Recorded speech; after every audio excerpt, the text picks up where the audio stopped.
Continuamos con el estudio sobre Apocalipsis. Hoy nos corresponde el capítulo 20. Capítulo 20. Y este capítulo 20 se trata del gobierno del reino milenial de nuestro Señor Jesucristo. Vamos a interpretarlo versículo por versículo, de manera que nos apeguemos estrictamente a lo que dice la palabra. Leemos con la bendición del Padre, del Hijo y del Espíritu Santo. Amén. Apocalipsis 20, versículo 1. Vi a un ángel que descendía del cielo con la llave del abismo y una gran cadena en la mano. Entonces, en la visión de Juan, un ángel que descendía del cielo, es decir, viene bajo la autoridad de nuestro Señor Jesucristo, con la llave del abismo. Ese es un simbolismo bíblico que representa la autoridad. Y una gran cadena en la mano. La cadena representa el poder colocar a la persona a quien se le coloca la cadena, neutralizar su poder, neutralizar su libertad. Dice el versículo 2, y prendió al dragón, la serpiente antigua, que es diablo y Satanás, y lo ató por 1000 años. Entonces viene la autoridad del cielo representada en este ángel enviado por Dios para que someta al diablo y le neutralice, que él no tenga ni el poder ni la libertad de influir durante 1000 años sobre las personas que están allí en ese gobierno milenial de Jesucristo. Dice el versículo 3, y lo arrojó al abismo, es decir, lo envía, el ángel lo ata y lo envía a un lugar de tinieblas, a un lugar profundo, dice, y lo encerró y puso su sello sobre él. El ángel pone el sello del Señor, que quiere decir que no hay autoridad que liberte a Satanás, puesto que el único que lo puede libertar o se le puede dar la libertad es bajo la orden del Señor. Cuando el Señor lo ordene, entonces se pondrá en libertad a Satanás, porque él tiene un propósito y Dios lo usa para sus propósitos. Dice el versículo 3 que lo arrojan al abismo y lo encierran para que no engañen más a las naciones. Durante 1000 años, Satanás no tentará a nadie, no hará pecar a nadie, de manera que no habrá excusa para los que están en el milenio de que si pecan es por la acción de Satanás, y eso tiene su propósito, y más adelante lo explicaré con mayor detalle. Dice, para que no engañase más a las naciones hasta que fuesen cumplidos 1000 años. Ahora bien, aquí en este capítulo 20 se habla del tiempo que durará ese gobierno de nuestro Señor Jesucristo sentado literalmente en el trono de Israel. Por lo tanto, hay que cuidarse. ¿De qué? De que hay doctrinas que interpretan que ya Jesucristo está reinando, pero que reina espiritualmente y por lo tanto no lo vemos. No es lo que dice la palabra. La palabra dice que lo veremos reinando literal, físicamente desde Jerusalén.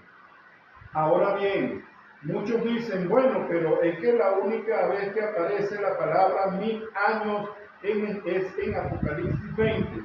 Ciertamente es verdad, pero sobre el reino de Jesucristo, tanto los profetas mayores como los profetas menores, siempre desde el Antiguo Testamento han dado fe que llegaría el momento en el cual el Mesías establecería su reino en esta tierra que estamos pisando y debajo de ese cielo que nosotros estamos viendo.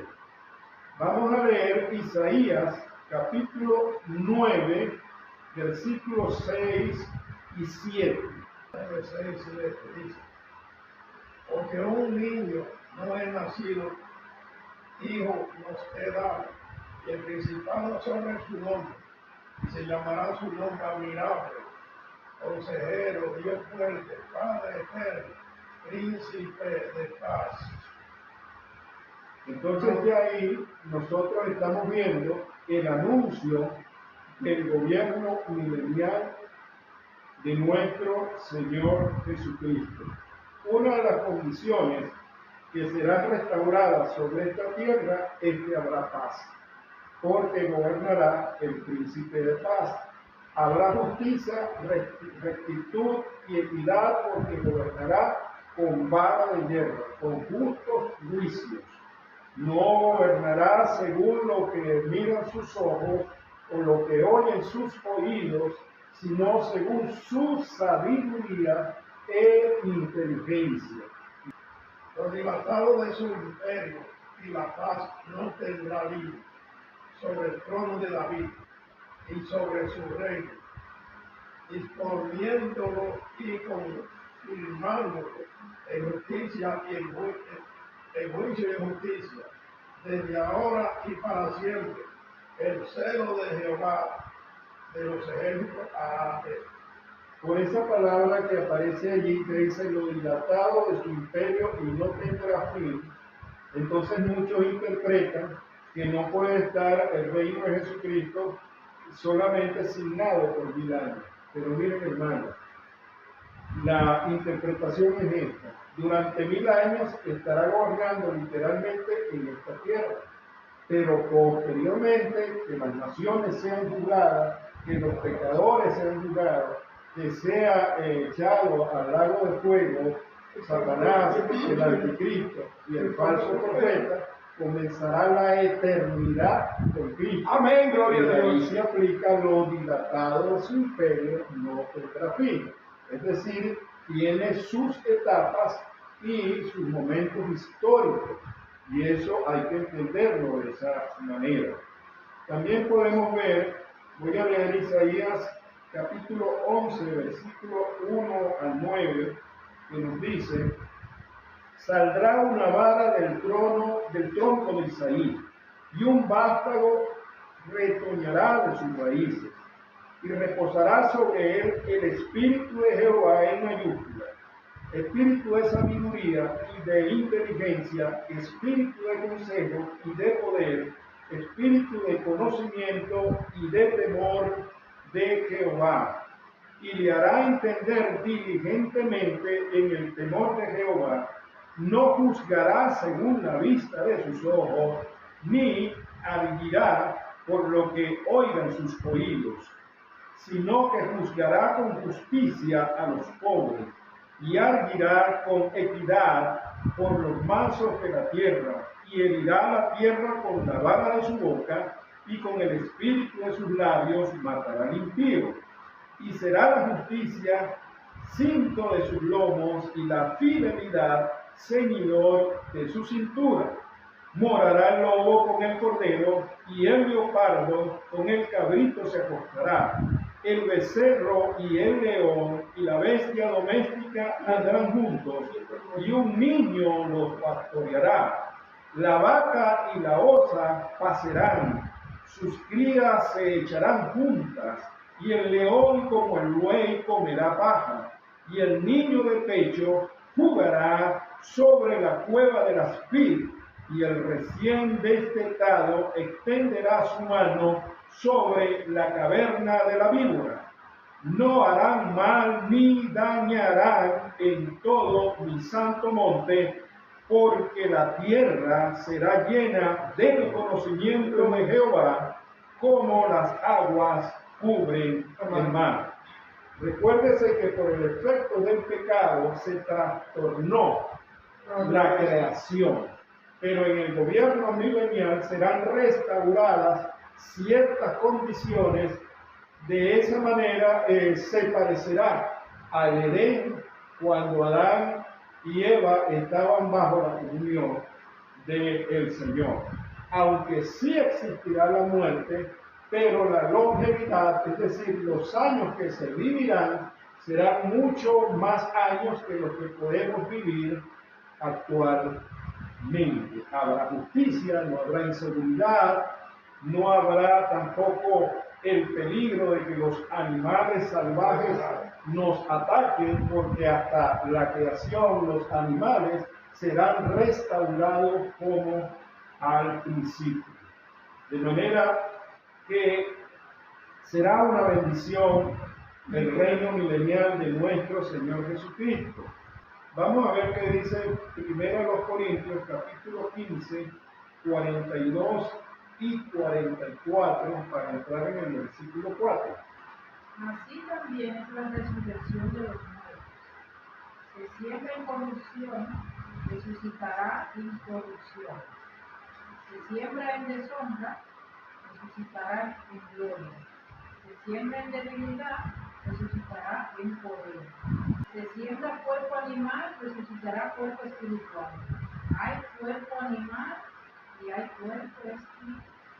Entonces ahí, 1 Corintios 15, 42 al 44, y en adelante sigue describiendo lo que es el cuerpo glorificado, que es el cuerpo que posteriormente vamos a ver quiénes lo tendrán. Dice el versículo 4, y vi tronos y se sentaron sobre ellos los que recibieron facultad de juzgar.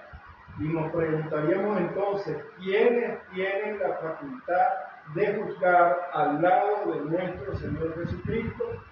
Y la respuesta es todos aquellos que tienen un cuerpo glorificado. Porque si tienen un cuerpo glorificado, serán semejantes a Cristo en el sentido de que no podrán pecar.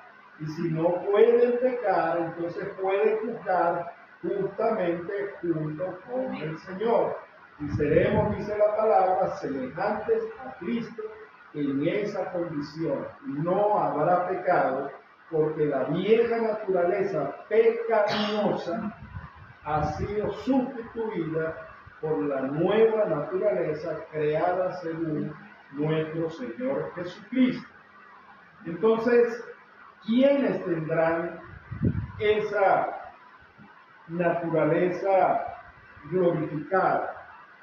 Número uno, esa naturaleza, hablando sobre el ser humano, la iglesia. La iglesia será resucitada en el rapto, y los que estén vivos serán transformados y se les glorificará su cuerpo. También todos aquellos que creyeron por fe, así como Abraham, resucitarán al final de la gran tribulación y recibirán también cuerpos glorificados. Los gentiles y los judíos que durante la gran tribulación no se dejaron sellar ni en sus manos ni en sus frentes, sino que prefirieron morir sosteniendo el testimonio de nuestro Señor Jesucristo, también resucitarán al final de la gran tribulación para iniciar el gobierno milenial y tendrán un cuerpo glorificado. Todos ellos entran en el paréntesis llamado la primera resurrección. El primero que resucitó en la primera resurrección, el primogénito de todos los muertos, es nuestro Señor Jesucristo. Una pregunta. Amén. De aquella gente que huye del anticristo, pero que no lo llega a decapitar. Ajá. Ahora bien, fíjense, la población, entonces vamos a hablar, o vamos a explicar para dar esa respuesta, qué población habrá en el milenio. Entonces, en la población del milenio, todos estos que describí son los que tienen el cuerpo glorificado. Entran al milenio con un cuerpo glorificado. Tienen dos características. Número uno, no pueden pecar. Número uno. Y número dos, no pueden reproducirse tampoco. Serán semejantes a los ángeles, dijo nuestro Señor Jesucristo, cuando le preguntaron cómo sería el cuerpo de los que resucitaban. Y él dijo, semejante a los ángeles no tienen sexo, por lo tanto no pueden reproducirse. Número uno. Número dos, pasarán muchos que no fueron decapitados, que no fueron muertos en la gran tribulación, pero aceptaron a Jesucristo y pasaron al milenio, pero con un cuerpo natural igual que el cuerpo nuestro y con su naturaleza caída. Y otros nacerán dentro del milenio también con un cuerpo natural sin naturaleza glorificada. Entonces, los que entran de la gran tribulación pasan de la gran tribulación de toda lengua, de toda nación, de todo pueblo, que son gentiles. Los que pasan también del pueblo de Israel, que no fueron muertos, que pasaron directos al milenio, por supuesto tendrán un cuerpo natural y una naturaleza caída. Y eso es importante para más adelante explicar qué es lo que va a pasar con ellos. Muy bien. Esa será la población del milenio. Los glorificados y los no glorificados. Gloria al Señor. Dice, y vi tronos y se sentaron sobre ellos, estoy en el versículo 4, los que recibieron facultad de juzgar. Ya dije que eso tiene su cuerpo glorificado. Y vi las almas de los decapitados por causa del testimonio de Jesús y por la palabra de Dios. Esos decapitados, entonces, al final de la gran tribulación, antes del comienzo del milenio, serán resucitados con cuerpos glorificados y entrarán en el milenio con cuerpos glorificados. Los que no habían adorado a la bestia, ni en sus frentes ni en sus manos, recibieron esa marca. Y vivieron y reinaron con Cristo 1000 años. Vamos a ver qué dice Daniel capítulo 12, versículo 1 al 2. En el tiempo del fin se levantará Miguel, el gran príncipe que está de parte de los hijos de su pueblo, y será tiempo de angustia, lo cual nunca fue desde que hubo gente hasta entonces. Pero en aquel tiempo será libertado tu pueblo, todo lo que se halle escrito en el libro. Estos son los santos del Antiguo Testamento, escritos en el libro de la vida. ¿Por qué? Porque tuvieron la misma fe de Abraham. Esos son los que mueren antes que Jesucristo haga su aparición y se encarne y vaya a la cruz y luego resucite. Todos los santos del Antiguo Testamento, y el principal ejemplo es Abraham.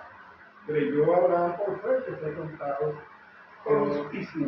El versículo 5, pero los otros muertos no volvieron a vivir. Se hace una distinción entre aquellos resucitados que defendieron el testimonio y la palabra del Señor, la iglesia que fue arrebatada y cuyos cuerpos, sea que estuvieran vivos o estuvieran muertos, fueron transformados en un abrir y cerrar de ojos con el cuerpo glorificado. Los santos del Antiguo Testamento, todos ellos entran en lo que se llama la primera resurrección para vida eterna. Pero los otros muertos son los de la segunda resurrección, los que serán resucitados en cuerpo para ser condenados. Pero los otros muertos no volvieron a vivir hasta que se cumplieron 1000 años. Esta es la primera resurrección. La primera resurrección son los que antes expliqué, y los otros muertos es la segunda resurrección. Dice, bienaventurado y santo el que tiene parte en la primera resurrección. Aleluya. Porque es para vida eterna. La segunda muerte, que es para condenación, no tiene potestad sobre esto, sino que serán sacerdotes de Dios y de Cristo y reinarán con él 1000 años. Luego dice el versículo 7, cuando los 1000 años se cumplan, Satanás será suelto de su prisión, dice el 8, y saldrá a engañar a las naciones que están en los cuatro ángulos de la tierra. Entonces, fíjense, el propósito para la cual es suelto Satanás es porque hay personas que pasaron con su misma naturaleza caída directamente al milenio. Aunque creyeron, sus cuerpos no fueron transformados. Luego están los que nacen durante el milenio. Aunque todas las condiciones han mejorado, ya no puedes decir que tienes un mal gobierno, ya no puedes hablar de desempleo, ya no puedes decir que la tierra no da sus frutos, ya no puedes hablar de inseguridad. Es decir, todas las condiciones están colocadas para que la vida sea una vida más próspera, una vida más cómoda. Aparte de eso, el diablo está sujeto. Durante el milenio no vas a poder decir que él me tentó y yo fui a pecar.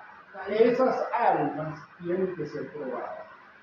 ¿Por qué? Porque pueden tener apariencia de piedad, pueden tener apariencia de que realmente creyeron en nuestro Señor Jesucristo, porque la máxima sigue estando igual. Para poder ser salvo, aunque usted nazca en el milenio, tiene que aceptar a Jesucristo como Dios, como Salvador, como su Mesías. Entonces ellos deben ser probados. Por eso es suelto Satanás al final de esos 1000 años. Sí, señor. Porque ese es uno de los trabajos. Que lo atribuye a Satanás. Probar a los salvos, para ver si realmente son salvos. ¿Sí? Dice, cuando los 1000 años se cumplan, será suelto de su prisión, Satanás. Dice el 8, y saldrá a engañar a las naciones que están en los cuatro ángulos de la tierra, a Gog y a Magog. Ahora bien, ¿de dónde vienen estos nombres? Acuérdense que Noé tuvo 3 hijos, Sem, Cam y Jafet. Jafet tuvo 7 hijos, y dentro de los 7 hijos estaba Magog, estaba Gog, Mesec y Tudá. Ellos habitaron las tierras que posteriormente tuvieron el nombre derivado de ellos. De manera que Gog es una persona, Magog es un territorio. Dice la palabra de Dios, Gog, príncipe de Mesec y de Tubal, es un líder militar que se levantará contra el pueblo de Israel. ¿Cuál es la diferencia entre la batalla o la guerra del Armagedón? Que la guerra del Armagedón es antes de los 1000 años y la guerra de Gog y Magog es posterior a los 1000. El anticristo fue enviado allá en el capítulo 19, fue enviado al lago de fuego junto con el falso profeta. Ahora, este líder militar, Gog, cuyo nombre quiere decir techo o el superior o el que está por encima, eso, el nombre nos declara el carácter. Es un hombre arrogante, es un líder arrogante. Entonces, este líder arrogante tendrá autoridad sobre las naciones y conjugará una serie de naciones. Los eruditos han estudiado cuáles naciones pueden ser y dentro de ellas se menciona a Rusia, se menciona también a Turquía, se menciona a naciones africanas del norte de África como Libia, Seúl también se menciona. Lo interesante es que este hombre convocará una confederación de naciones y hará un gran ejército para ir contra Cristo. Quiere darle un golpe de estado a Cristo. De manera que el diablo convocará a estas naciones y unos que tienen apariencia de piedad, pero que realmente no creyeron en Jesucristo, serán sus seguidores. Se unirán a él. Entonces, cuando los 1000 años se cumplan, Satanás será suelto de su prisión y saldrá a engañar a las naciones que están en los 4 ángulos de la tierra, Gog y Magog, a fin de reunirlos para la batalla, el número de los cuales es como la arena del mar, o sea, un ejército nunca antes visto. Yo voy a leer en Ezequiel, en su capítulo 38, algunos versículos. Dice, ¿por qué? Porque muestra la profecía de Gog.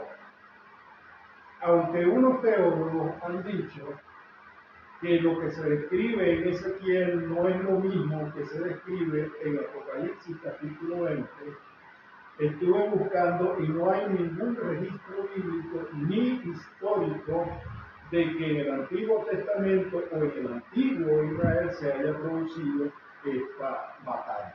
Simplemente es una profecía que no se ha cumplido y se cumplirá en Apocalipsis capítulo 20. ¿Qué nos dice la palabra de Dios en Ezequiel sobre este tema? En el versículo 1 del capítulo 38 dice, vino a mí palabra de Jehová diciendo, viene a decir la profecía, hijo de hombre, que es Ezequiel, pon tu rostro contra Gog, en tierra de Magog, príncipe soberano de Mesec y de Tubal, y profetiza contra él. Entonces sabemos ya que Magog es un territorio, Mesec y Tubal, que ya he mencionado cuáles son los estados modernos, que estarán involucrados. Y di, así ha dicho Jehová el Señor, he aquí yo estoy contra ti, oh Gog, príncipe soberano de Mesec y Tubal, es un líder básicamente militar. Y te quebrantaré y pondré garfios en tus quijadas. En esta expresión, pondré garfios en tus quijadas, cuando se iba a cazar a los cocodrilos del Nilo, se les ponían unos ganchos en las quijadas, de manera que el animal tenía que ir obligatoriamente donde el cazador lo llevara. Aquí lo que está diciendo es que Dios soberanamente llevará a esta guerra a Gog. Él no se podrá negar. Por eso es que dice, pondré garfios en tus quijadas. También ejércitos como los asirios colocaban anillos, bien sea en la nariz o en las quijadas, sobre sus presos que conseguían soldados en la batalla y los manejaban como nada. Eso es lo que quiere decir. Es decir, Dios conducirá a Gog a esta batalla y él no podrá resistirse. Él tendrá que ir allí. Así ha dicho Jehová el Señor, y aquí yo estoy contra ti, oh Gog, príncipe soberano del Mesec y de Tubal, y te quebrantaré y pondré garfios en tus quijadas, y te sacaré a ti y a todo tu ejército, caballos y jinetes, de todo en todos equipados, gran multitud de paveses y escudos teniendo todos ellos espadas. Persia, que ya sabemos que es Irán, Cus, que es Sudán y Etiopía, y Fud, que es Libia, que está en el norte de África. Todas estas naciones acompañarán a Gog en su rebelión.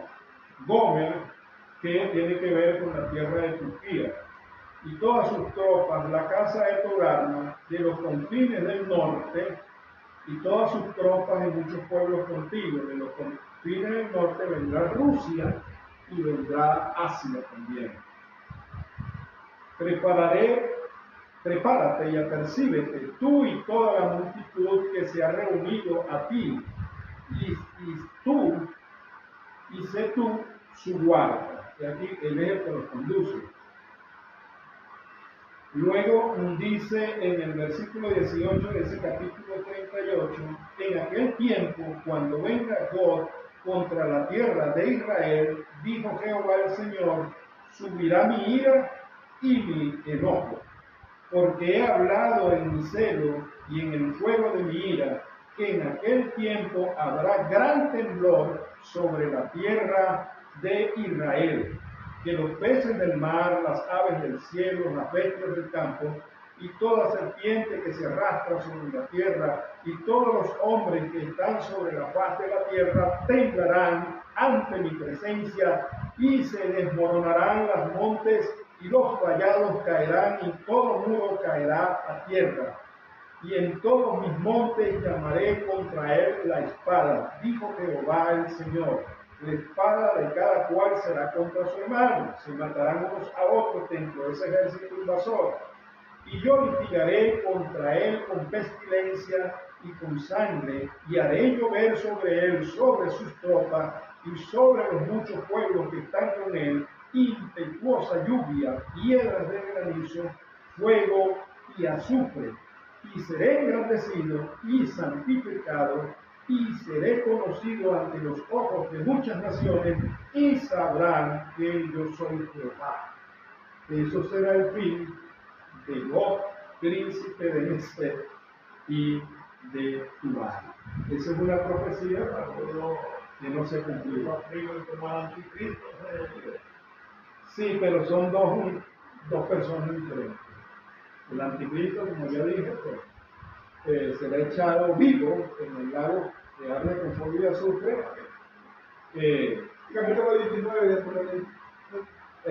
Antes del milenio. Y Lot será después del tiempo. Gloria a Dios. El desconocimiento del libro de Apocalipsis nos condena por ignorancia a no saber el riesgo que corremos cuando desconocemos el plan de Dios. Y Dios tiene su plan eterno retratado en toda la Biblia, pero particularmente en el libro de